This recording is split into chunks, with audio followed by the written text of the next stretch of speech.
that's must-see TV. But night. this is a dog with lasers, man. It would be up against American Idol and Dancing with the Stars and ER. I'm sorry. Well, it was clearly an ABC show. Did you notice that they did everything but take the ABC logo off the poster? I was like, duh, it's an ABC show. Come on, who are you kidding? That goes back to back with Lost. Right. Yeah, no. In the middle, though, I mean, this is probably where you guys will criticize me, is actually when they hit the road. I thought it was going to be a little more exciting as Bolt, who's voiced by John Travolta, who actually did a little better than I thought as a dog. Yeah, he did. He was better than I thought he would be. But when he starts realizing that he's in the real world, I don't know, the movie just kind of really slows down for me. Like, it's right after that. It's not until they bring that hamster into the movie that things kind of picked up for me. And I like the hamster, but that hamster annoyed the shit out of me in some parts. Dude, the hamster was fantastic because he's the ultimate fanboy. Yeah. I mean, he really summed up just like that kind of rabid fanboy who is really into what you're doing. And as annoying as he might be at times, you can't help but like him because he likes you so much. Okay, so what we do here is we give the target a quick flyover, we adjust the trajectory, and then land dead center. Am I missing anything, Rhino? Just the knowledge that every minute spent in your company becomes the new greatest minute of my life. Well, that's true. I guess and no offense, because I'm not talking bad about you, but and I'm not even making a joke. That hamster reminded me of you.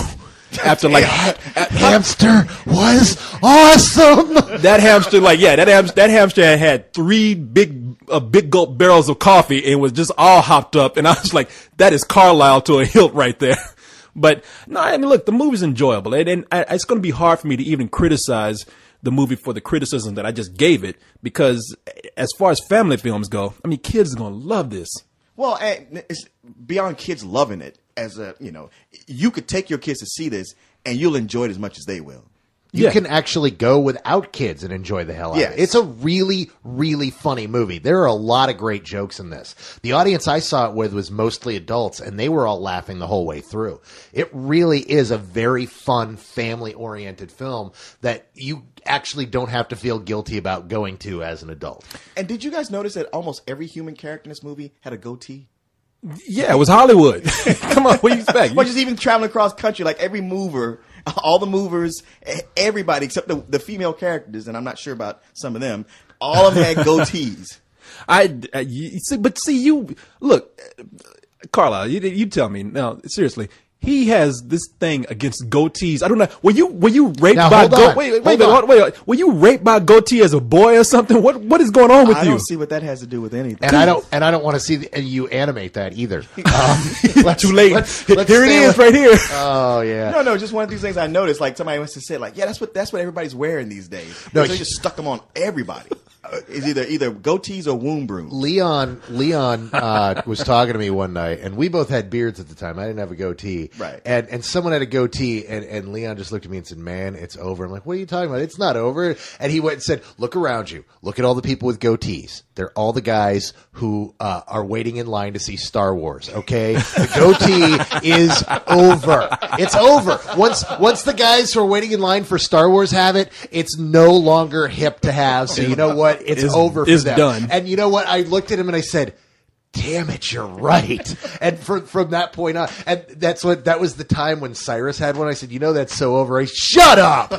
Yeah, I need to hear it from you and Leon. I know. But you know what? Eventually, he shaved it too. Yeah, exactly. It came back though. I mean, yeah. Once you have cartoon characters in every scene with a goatee, it's done. Yeah. My one problem with this movie, and it's actually I have 2 problems with this movie.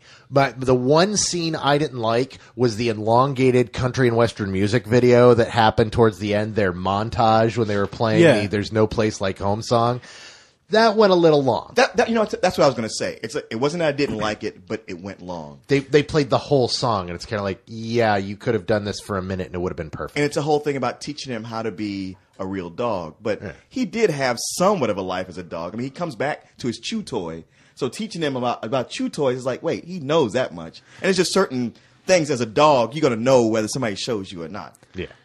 Well, that is a very good complaint right there, because I was thinking, can we just have one animated something without a montage? Can we get? No, you know why? It's essential that there be some kind of music in there, and I am happy with the fact that we're getting montage now, as opposed to the old songs that we used to have to endure in every when the damn characters Disney sing? film. Yeah. This is why I actually hate a lot of the Disney films from the 90s, is I hate the fact that they're lame musicals, that almost every song seems forced. It doesn't happen naturally. And the ones that they did in the late 80s, early 90s, and that kind of silver age that we got, that all felt authentic and real. But then once we hit this point in the mid 90s, it just felt forced. See, it's funny that you don't like The Emperor's New Groove, because that was like the first one where they just dropped the musical numbers altogether. I just didn't like the story in that one.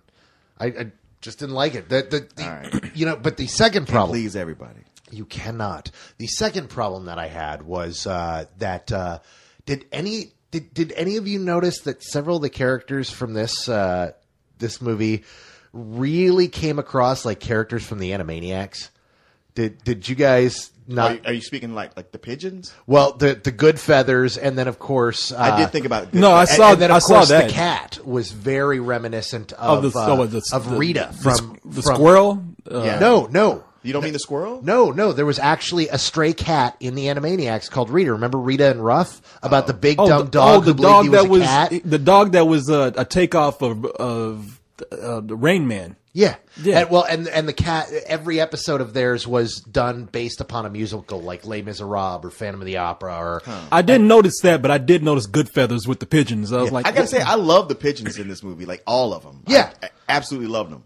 All those scenes were great. It was just reminiscent, and it was just a little like seeing the cat in the same scene with the pigeons. It was a little like, the cat was enough when I saw that and thought about Rita, but now it's feeling a little too animated, but never enough to bother me because all the pigeon stuff was great. All the stuff with that character, the cat was great. I really do like just about everything about this movie. It's one of my favorite animated films of the year.